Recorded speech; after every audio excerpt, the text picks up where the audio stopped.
No me refiero a la embajada. Con 10 solcitos hacemos sopa, segundo y hasta postrecito. Déjenme curar o morir en mi casa. Disolver. Disolver. Disolver. Solamente me falta ser presidente del Perú. Terrorismo de imagen. Buenas noches, bienvenidos a Contracorriente. Ayer dimos la noticia en vivo, este motín, ¿no? Estas llamaradas que surgieron en el centro reformatorio juvenil de Maranguita, ¿no? Que han incendiado las alarmas nuevamente entre los vecinos. Aquí los detalles.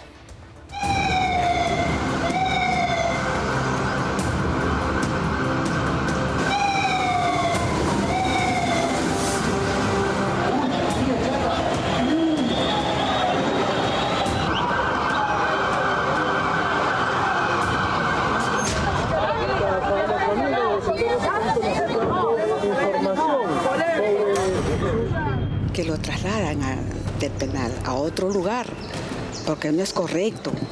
Que estamos viviendo aquí en un infierno.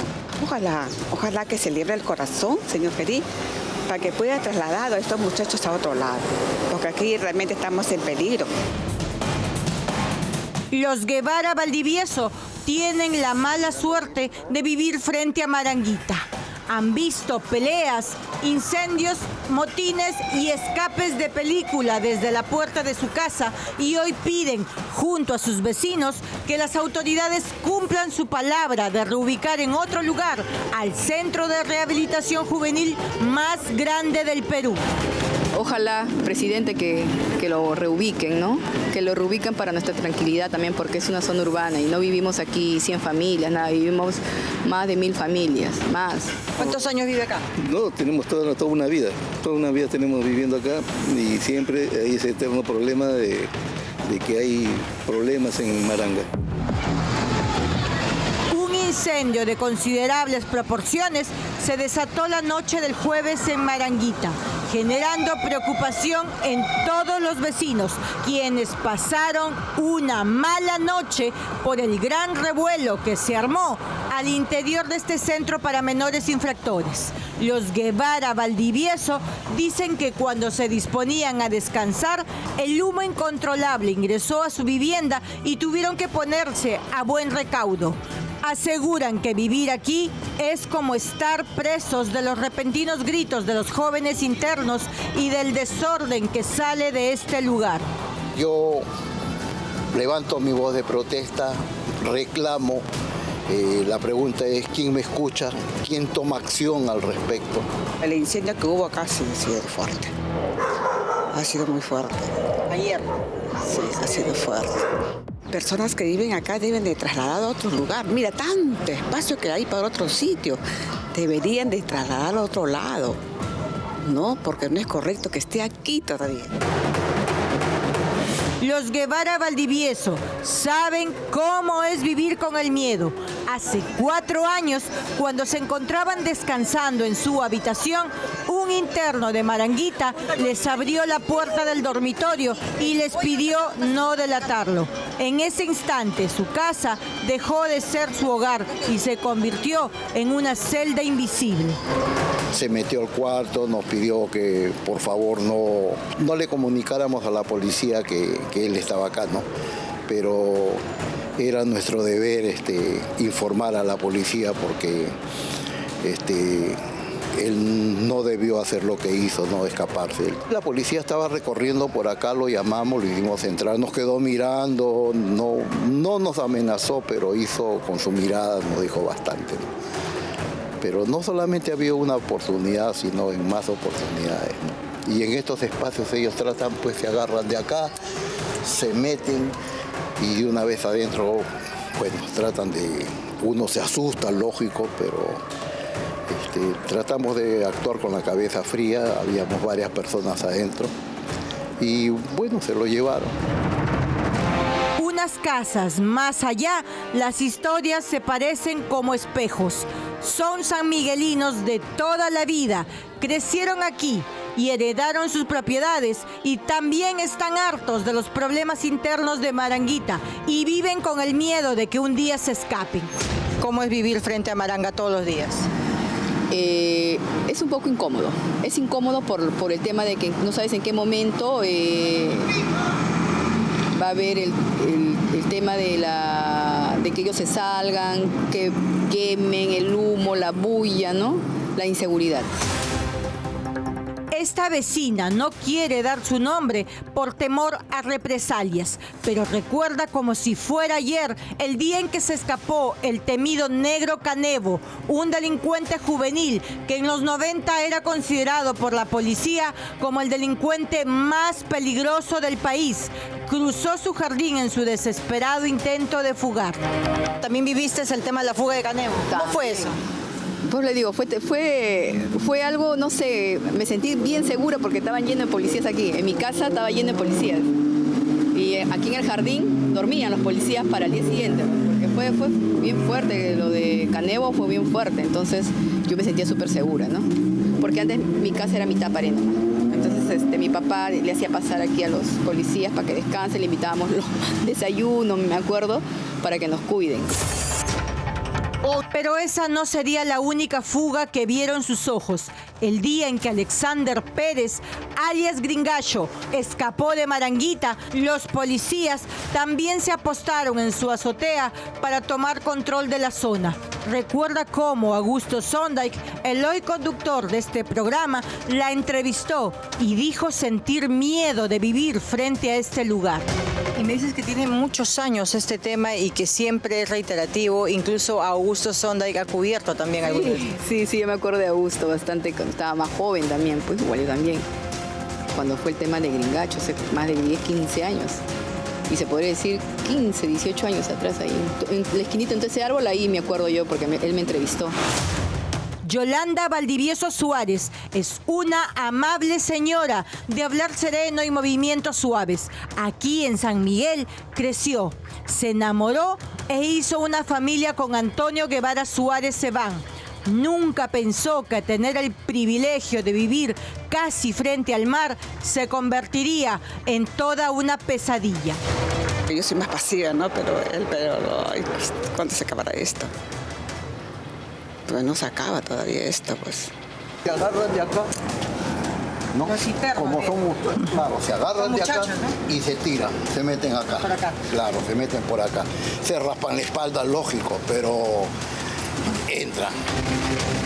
Estos vecinos solo quieren vivir en paz en el lugar donde crecieron y donde esperan envejecer tranquilamente. Sin embargo, la crisis de control de los centros juveniles del país vuelve a quedar en evidencia. Lo ocurrido ayer en el Centro Juvenil de Diagnóstico y Rehabilitación de Lima, conocido como Maranguita, donde se reportó un motín que obligó a la intervención de la policía, no es un hecho aislado y podría volver a repetirse. No existe año en que el centro de reclusión juvenil, más conocido como Maranguita, no protagonice una pelea entre internos o un incendio como el que hubo anoche. Los vecinos no solamente se encuentran hartos, también temen una posible fuga. Si tú me acompañas a ver, el cerco de púas que tiene esta institución no tiene continuidad. Existen espacios vacíos y este cable que está cerca a este poste podría servir como una soga y nuevamente tener la noticia de una posible fuga de internos. Si se escapan, se esconden acá, ¿quién los encuentra? ¿Quién sabe? La policía no va a venir a buscar espacio por espacio. Pero ya nosotros que sabemos, ya tratamos de botarlo porque tampoco nos podemos poner más criados porque nos amenazan. 2 días antes de que ocurra este voraz incendio provocado por 72 internos en Piura, las autoridades fiscales detectaron que en el Centro Juvenil Almirante Miguel Grau, adolescentes estarían coordinando extorsiones contra empresarios y emprendedores, replicando esquemas propios de las cárceles para adultos. Durante una requisa preventiva, los fiscales identificaron papeles con números telefónicos, apuntes y pintas en las paredes que corresponderían a posibles víctimas. Este hallazgo enciende nuevamente las alertas sobre el uso de los centros de rehabilitación como plataformas para actividades criminales. Un fenómeno que hasta hace poco se atribuía casi exclusivamente a los adultos.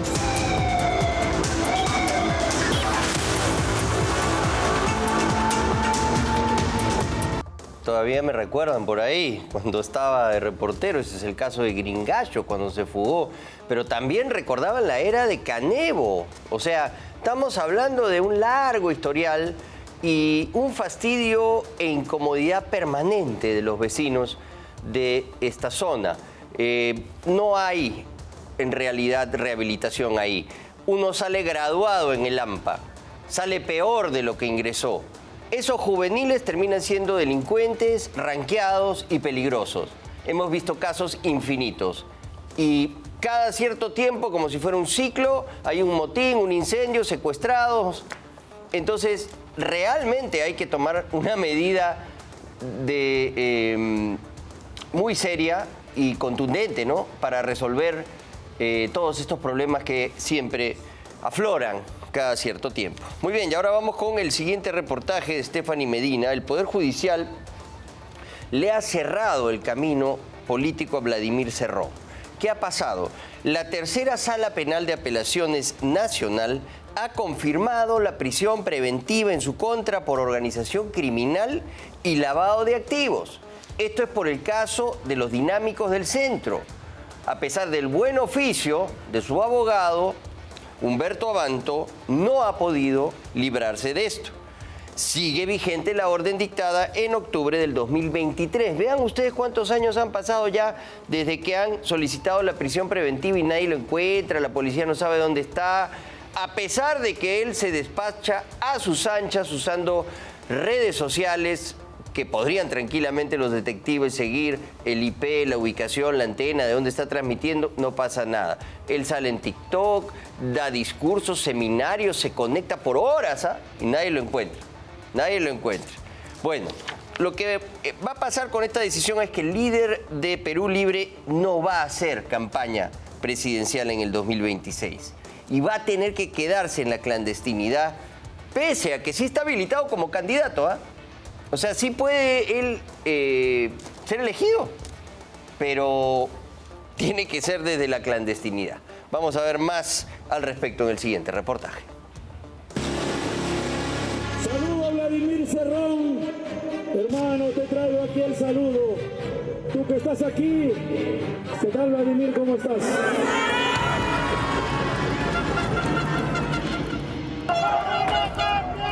La imagen del líder de Perú Libre montado en un caballo, alzando la bandera de lápiz, recorriendo plazas, solo quedará en los archivos de la agitada vida política del 2021. Pues en este 2026, Vladimir Cerrón Rojas no podrá hacer campaña electoral y deberá permanecer en la clandestinidad, a pesar que ahora sí puede ser candidato, ya que una vez más el Poder Judicial ha ratificado la orden de prisión preventiva, que pesa sobre él desde el 6 de octubre del 2023 por supuesto delito de lavado de activos. Que a pesar de la dura circunstancia de permanecer más de 2 años en la clandestinidad, salvaguardando mi integridad física y la moral partidaria, nuestra organización demostró lealtad, convicción, disciplina y respeto a la diligencia, valores que han permitido inscribir el total de las listas de todos los candidatos en los distritos electorales. Sin embargo, su compañero de fórmula presidencial, Flavio Cruz Mamani, también congresista de la República, asegura que si bien no lo ve, lo siente. Por eso decimos que el doctor Vladimir Cerrón está en el corazón del pueblo, ¿no? Cuando nos preguntan, ¿dónde está el doctor Vladimir? ¿Está acá? ¿Usted no lo ve? No lo veo, pero lo siento, lo entiendo, como que vamos pensando, ¿no? En línea. Y creo que la parte de la acción ya nos corresponde a nosotros. Y gracias a las redes sociales, hoy por hoy lo podemos seguir. Siempre seguimos X, así que hay que seguir qué dijo hoy, ¿no? ¿Qué dice para mañana? O sea, y ahí, pero la acción, la parte operativa la vamos a poner nosotros. Lejos de ver este tremendo golpe como un revés, Cruz Mamani empieza a ver la forma de superar la ausencia del también exgobernador de la región Junín. Luego lo recibimos con mucha indignación, con cierto grado de nostalgia, pero también con una reacción de empoderar nuestra moral, porque la tarea de campaña ahora la vamos a tener que asumir mi persona y la doctora Berta Rojas y todos los candidatos para senadores y diputados a nivel nacional y nuestras bases que están formadas. Perú Libre ha logrado inscribir al 100% los candidatos a nivel nacional, así que con esa fortaleza empezamos la campaña. Este último fallo judicial no es un hecho aislado, es el punto más reciente de una larga cadena de decisiones fiscales y judiciales que han ido cerrándole una a una las opciones para poder hacer una campaña normal. Es que el pensamiento Vladimir Cerrón está en el ideario del partido, que es una base, digamos, ¿no?, del pensamiento de la izquierda popular. Pero más allá de eso, hay obviamente la necesidad de que se marque una pauta, una dirección del partido que va a seguir sosteniéndolo el propio doctor Vladimir Cerrón. En el año 2019, Vladimir Cerrón fue condenado por el delito de negociación incompatible en una obra de saneamiento básico de Loroya, que lo llevó a prisión. Y todo indica que no piensa repetir la experiencia. Es en el 2021 que la campaña presidencial, donde el candidato de su partido Perú Libre, Pedro Castillo, terminó ganando, Cerrón se convierte en lo que podría decirse un poder en la sombra. Nosotros no hemos venido a perjudicar al Perú. Nosotros no hemos venido a repetir la misma historia como se ha venido haciendo anteriormente. Incluso algunos ministros aceptan el cargo siempre y cuando no se vea a Cerrón en Palacio de Gobierno, cuando Castillo era presidente. Acá las decisiones la toma Pedro Castillo y la toma el pueblo. El señor Cerrón está impedido judicialmente y no lo van a ver ni siquiera de portero en ninguna de las instituciones del Estado. Luego aparece el caso Los Dinámicos del Centro. En este caso, la tercera Sala Penal de Apelaciones Nacional confirma que no corresponde variar la prisión preventiva. Pero hagamos una cronología. El 10 de noviembre del 2022, el Ministerio Público solicita mandato de prisión preventiva por 36 meses contra Vladimir Cerrón por los delitos de organización criminal y otros en agravio del Estado. El 25 de noviembre de ese año, el juzgado declara infundado el requerimiento fiscal y dicta en su lugar comparecencia con restricciones. El 18 de diciembre del 2023 se revoca la comparecencia con restricciones por incumplimiento de reglas de conducta. El 15 de enero del 24, la Sala Superior confirma la prisión preventiva, pero reduce el plazo de 36 a 24 meses.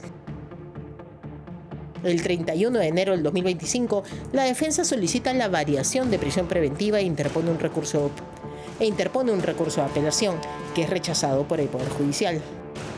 El 28 de octubre del 2025, la defensa presenta un nuevo pedido de variación de prisión preventiva, que también fue rechazado.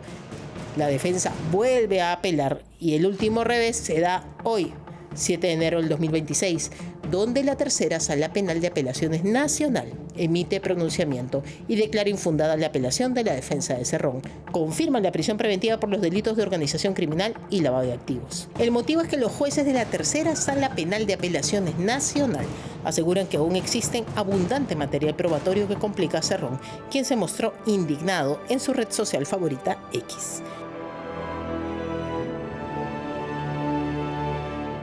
Soy víctima de una persecución política y todos los incómodos al sistema han sido prácticamente sacados de carrera. No tengo impedimentos legales para ser candidato, pero me restringen la movilidad para la campaña. Pese a las 5 pruebas que he presentado en 2 apelaciones, el pueblo observa, comprende y dará una revancha. Un apoyo contundente ante esta injusticia, y cuando Perú Libre triunfe, las cosas tienen que cambiar en el país. Es insostenible la dictadura solapada que se ejerce en el Perú, impidiendo la oposición política, rasgo fundamental en una democracia. hoy con 826 días como prófugo de la justicia, mientras otros candidatos afinan discursos y agendas.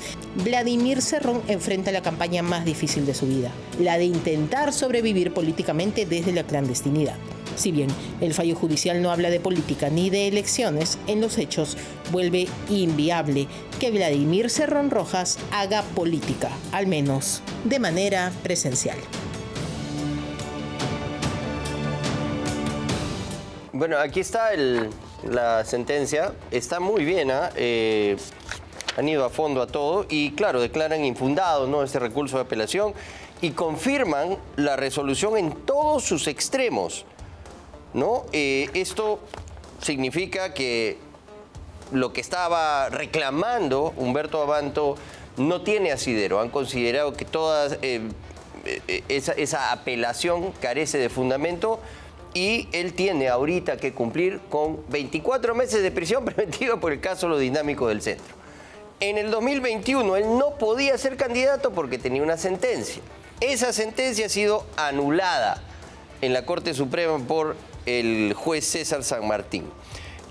Ahora sí puede ser candidato, pero no puede salir, ¿no? Él puede ser candidato, pero no puede hacer campaña, ¿no? También tenía otra sentencia por Aeródromo Huanca que fue anulada en el TC, pero esta de Dinámicos del Centro parece que está sólida. Nos acompaña Jenny Vilcatoma, ex procuradora fiscal y ex congresista de la República también, para hablar de esto. ¿Qué te parece, Jenny, esta decisión que ha tomado la Tercera Sala Penal de Apelaciones? Hay que felicitar, buenas noches Augusto, hay que felicitar a los integrantes de la Tercera Sala Penal de la Sala Penal Nacional por esta valiente decisión, porque si bien es cierto, podemos verificar de su contenido que ha analizado que los elementos de convicción que han presentado desde la defensa técnica de Vladimir Cerrón no cumplen con los requisitos para poder hacer cambiar la situación de los elementos de convicción tomados en cuenta el día que le dictaron la prisión preventiva. Brevemente explícanos qué era lo que estaba pidiendo Abanto que se considere para cambiar esto. Presentó una pericia de parte, presentó un informe de la Procuraduría que cuestionaba la pericia oficial, presentó una fiscalización de la SUNAT y elementos de convicción o documentación de otros procesos donde precisamente o se había sobreseído, se había archivado. Y la sala analizó detalladamente cada uno de estos elementos y los desestimó, indicando en cada caso que no eran suficientes para hacer cambiar la situación de los elementos de convicción que se tuvieron en cuenta el día que se le dictó la prisión preventiva. Ahora explícale a nuestros televidentes, Jenny, ¿qué pasa cuando uno es prófugo? O sea, no significa que estos 800 días se los descuentan ahora y ya no tienen la prisión preventiva. El día que lo capturen empieza recién. Así es, mire, el prófugo Vladimir Cerrón, hasta el día de hoy, teniendo un partido político, Perú Libre, que ha sido la madre de todos los males en el Perú, porque nos ha traído a Pedro Castillo, a Dina Boluarte, tenemos un congresista sentenciado, Bermejo, con vinculaciones al terrorismo, a Sendero Luminoso, y así una serie de situaciones y cuestionamientos por lavado de activos, organización criminal, corrupción. Es decir, hay razones suficientes que cuestionan no solamente su idoneidad como líder de un partido político. Esta decisión, ¿no?, que ha emitido la Tercera Sala Penal Nacional, por un lado, ha descartado todos esos elementos de convicción que han presentado para variar la prisión preventiva y han anulado totalmente la posibilidad de que Vladimir Cerrón pueda participar en esta campaña de forma activa, siendo candidato presidencial. Pero no es la última instancia. Así es.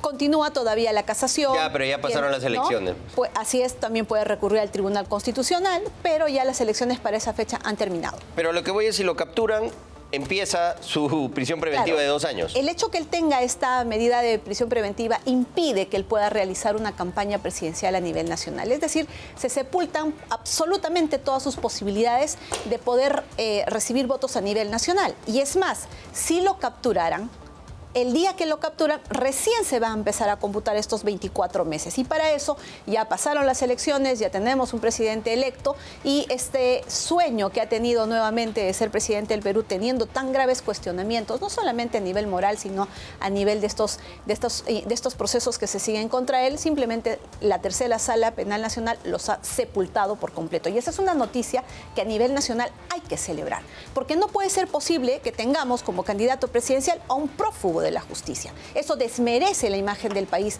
a nivel internacional. Anula la posibilidad de que otras personas que tienen mejores condiciones pudieran participar incluso en este partido. Y siempre la izquierda, ¿no? Siempre la izquierda nos presenta a algún candidato que está condenado, que está pasando por un proceso judicial. ¿Recuerdas que llevaron como si fuera Aníbal Lecter a Goyo Santos a un debate desde el INPE y de ahí se lo volvieron a llevar a la cárcel? Esa es la izquierda corrupta en el país, que pese a que sus líderes están gravemente cuestionados, ¿qué más grave que una orden de prisión preventiva si quiere ser candidato a la presidencia de un país? Sin embargo, en la izquierda no tienen siquiera el mínimo criterio ni el respeto por la dignidad nacional de indicar o de primero resolver sus asuntos judiciales, esclarecerlos, obtener resoluciones del Poder Judicial que determinen que no hay razones para que, por ejemplo, pese una medida de prisión preventiva sobre ellos. Sin embargo, eso no les importa, solo tienen el interés de llegar al Perú, ese apetito de poder para poder librarse de estas investigaciones que tienen, para poder saquear al Estado y que nos ofrecen una vez más candidatos que son prófugos de la justicia. ¿Es Vladimir Cerrón un perseguido político? No, Vladimir Cerrón es un perseguido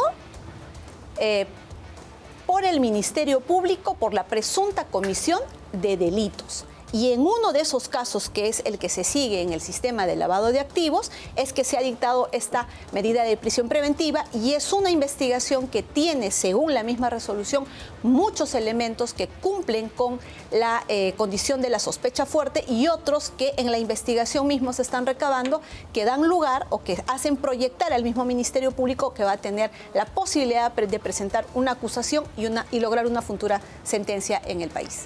Bueno, esto realmente es increíble. Lo que hacían los dinámicos del centro era agilizar, ¿no? Viabilizar el proceso de licencias de conducir, incluso licencias de conducir para vehículos de transporte público.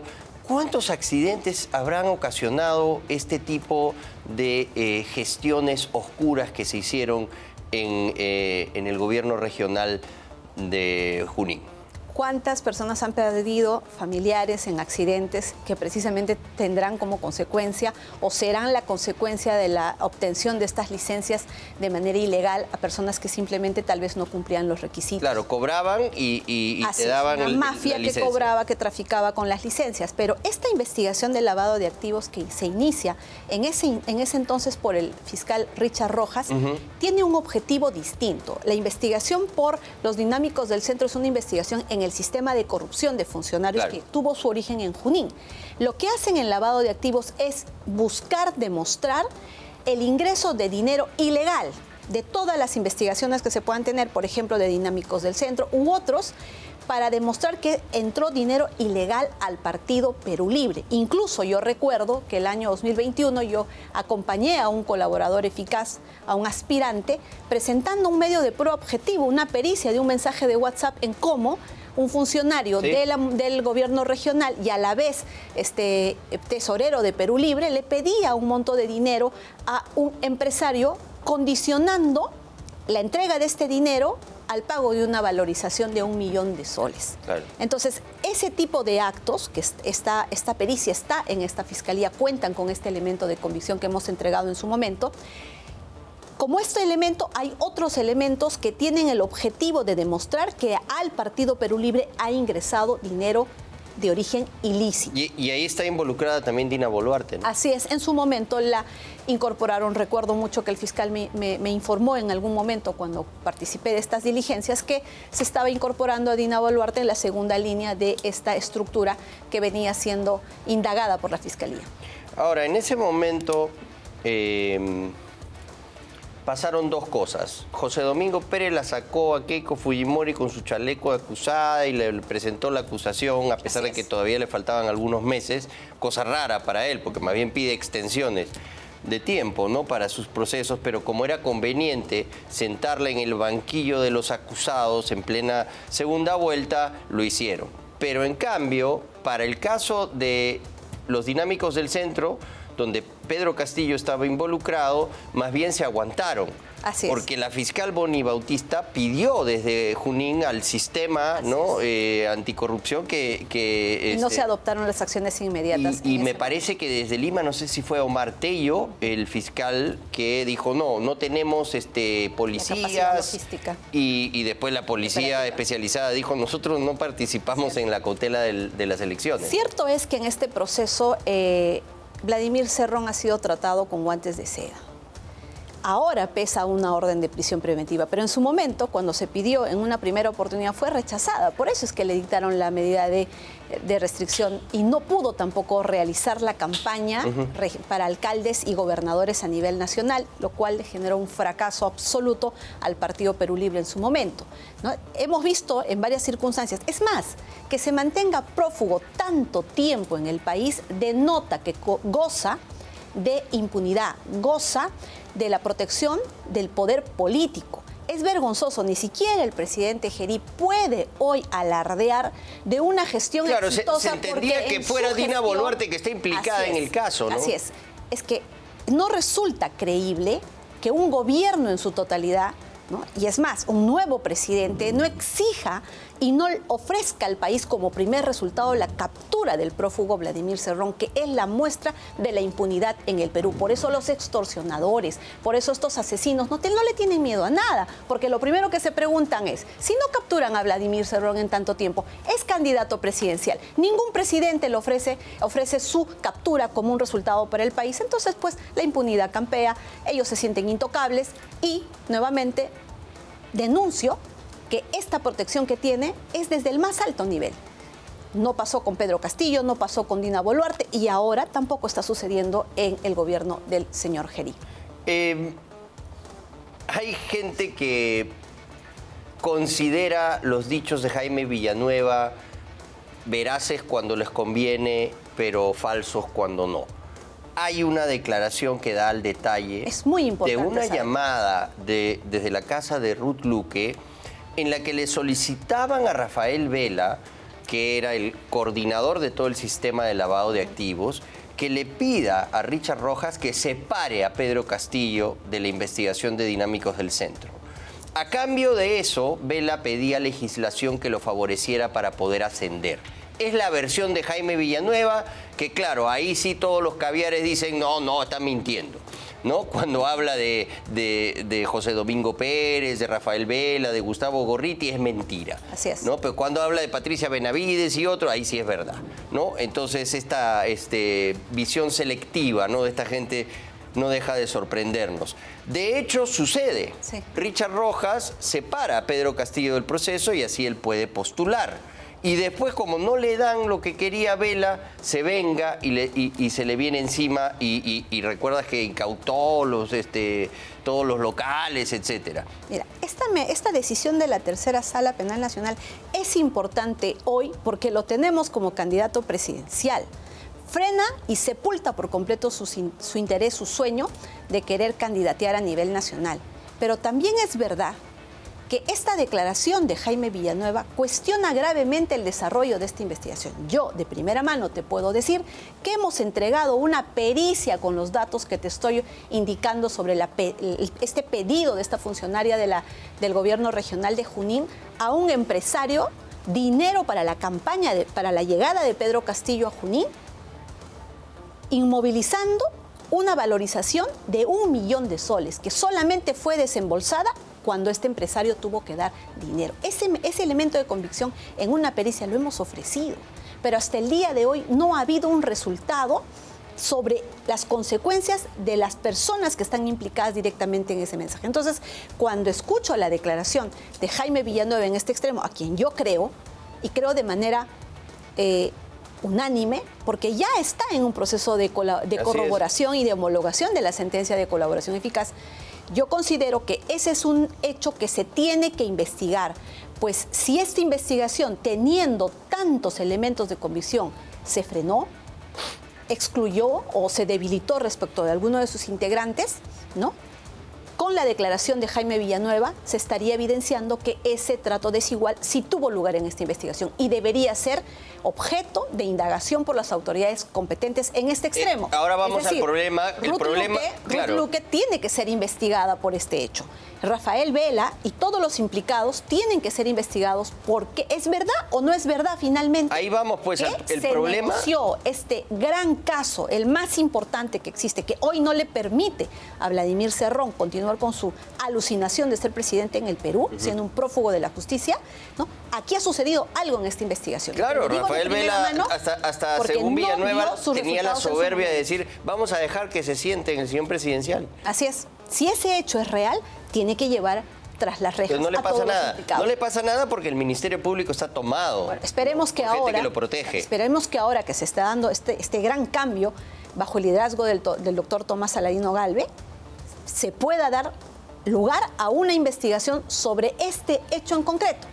Porque personalmente te repito, de primera mano, habiendo conocido el desarrollo de esa investigación, que al principio iba con toda fuerza, luego prácticamente se paralizó, prácticamente perdió fuerza. Y hoy estamos verificando y corroborando que sí existían elementos suficientes como para haber obtenido incluso la prisión preventiva en su momento. Pero que hoy la tercera sala con su decisión... Hay que elegir al nuevo fiscal de la Nación y están haciendo maniobras adentro para evitar que por ejemplo, Pablo Sánchez, que tiene que ser ratificado, que ya sabemos todo el historial nefasto que carga a cuestas, siga todavía en el Ministerio Público hasta que acabe, ¿no? Hasta que cumpla los 70 años, que es en junio. Entonces él no quiere que se lo bajen y está haciendo maniobras de la mano con uno de los magistrados de la Junta Nacional de Justicia, Jaime Pedro de la Puente Parodi. Él es el único que no ha escuchado los alegatos de defensa de Pablo Sánchez. Y él ha solicitado a la Junta Nacional de Justicia, por favor, que me escuche. El día de hoy se conectan por Zoom y no va de la Puente Parodi. No, Pablo Sánchez va y él no se presenta, el magistrado. Y después pide vacaciones. Entonces, están dilatando para que la Junta no pueda tomar una decisión y parece que no tiene los votos Pablo Sánchez para ser ratificado por el papelón que se ha demostrado ha hecho allí en el Ministerio Público. El ponente es Cayo Galindo, no suelta el documento. Francisco Tábara también está con ellos. Y ahora Jaime Parodi, Jaime de la Puente Parodi, se hizo humo, ¿no? Acá tenemos dos oficios de congresistas de la República que están reclamando que por favor se tome una decisión y que se deje de dilatar, porque se está usando nuevamente de manera política el Ministerio Público y ahora en la Junta Nacional de Justicia. Se debe hacer un análisis profundo de la historia del Ministerio Público. ¿Desde cuándo el Ministerio Público se convirtió en una institución para hacer persecución política y para blindar a un sector interesado? Como Susana Villarán. Y hay que darle una respuesta a esa pregunta. Y esto ocurrió desde que Pablo Sánchez asumió la Fiscalía de la Nación. Le entregó el Ministerio Público a Gustavo Gorriti. Primer paso, por ejemplo, crear los equipos especiales que según Jaime Villanueva se crearon a pedido de Gustavo Gorriti. Claro, porque Hamilton Castro le dijo, ya no me lo traigas tipo más porque lo estaba grabando. Existen datos objetivos que dan cuenta de la existencia de esa reunión y del cuestionamiento del doctor Hamilton Castro. Pero adicionalmente, el 21 de diciembre del año 2016, cuando la justicia americana revela que Marcelo Odebrecht se había acogido a la colaboración eficaz en Estados Unidos, Pablo Sánchez era el fiscal de la Nación en el Perú. Y engañó a todo el país con una posición de conocer, de recién tomar conocimiento y crea este equipo especial. Sin embargo, en el Perú habían 36 investigaciones de lo mismo, Augusto. O estancadas, o encarpetadas, muchas archivadas, otras sobreseídas, pero existían porque los proyectos en el Perú a cargo de Odebrecht tienen muchísimos Bueno, Barata ya había dicho que le había dado plata a Toledo y dejaron que se fue. Pero cuando se crea, por ejemplo, para hablar objetivamente de qué hechos deben servir para que Pablo Sánchez no sea ratificado, es la creación de estos equipos especiales. Porque, ¿qué hizo? fue quitarle la competencia natural que tenían todos los fiscales para investigar este caso. ¿Cuál era? La competencia del sistema de crimen organizado en aquel momento a cargo del doctor Chávez Cotrina. ¿Qué quiere decir? Que crearon este equipo especial para que este caso no vaya a crimen organizado, porque ahí se le hubiera aperturado indefectiblemente por organización criminal. Pero claro, al día de hoy, nosotros Odebrecht, tenemos la mejor impresión del doctor Chávez Cotrina. El día de hoy, Odebrecht ha sido investigado, sentenciado por organización criminal. No. ¿Por qué? Porque precisamente se tramitó toda la colaboración eficaz en este sistema. Esa es una de las razones. Pero yo quisiera pedirle al doctor Cayo Galindo que aproveche este tiempo para que se retire de la tramitación de este proceso. Hay que recordarle ¿Lo pueden que en la retirar comisión, si no presenta? No. Él tendría que inhibirse, apartarse, porque hay que recordarle el caso Madre Mía.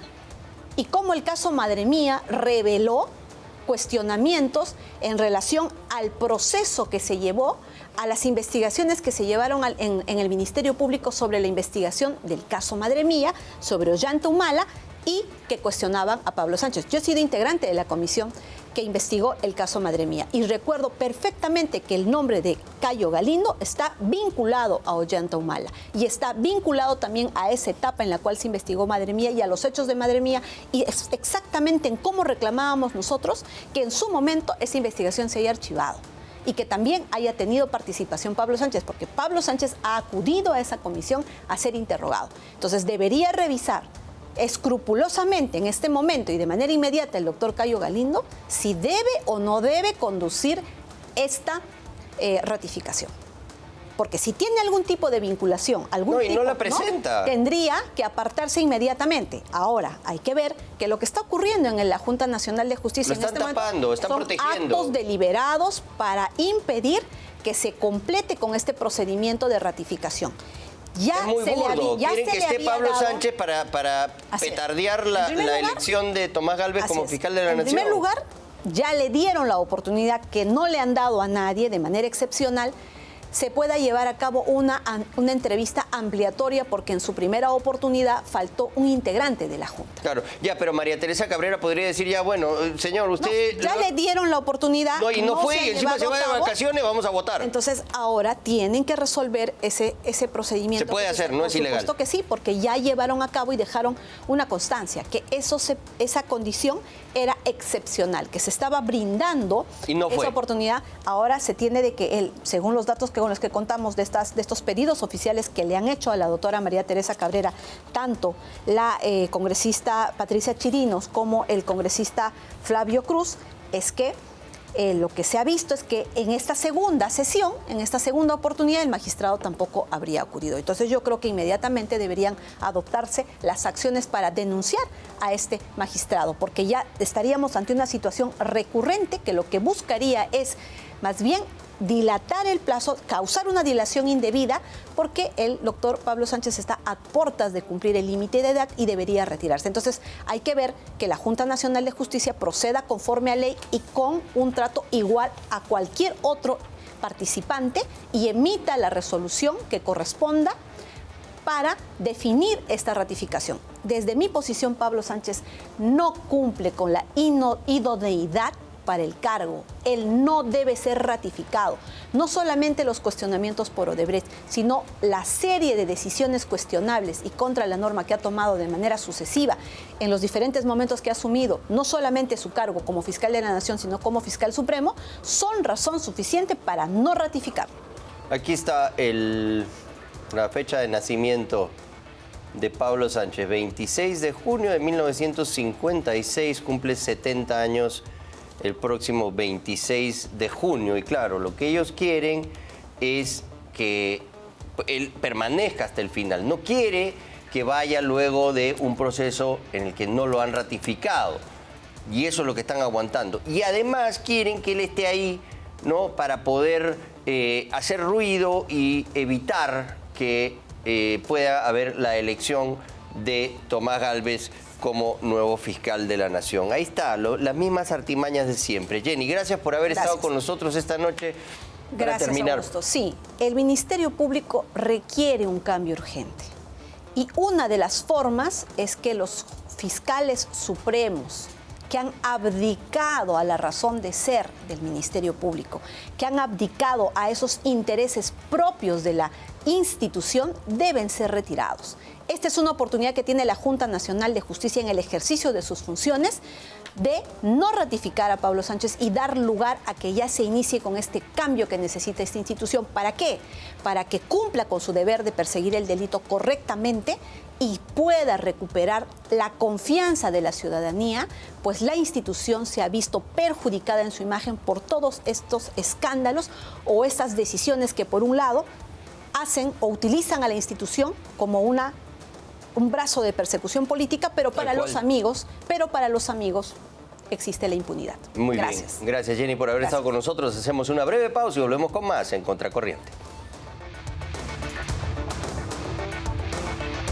Siente el Perú en danza, una experiencia inmersiva asombrosa. Adquiere tus entradas en Join Us. Conoce más en www.danzaperú.pe.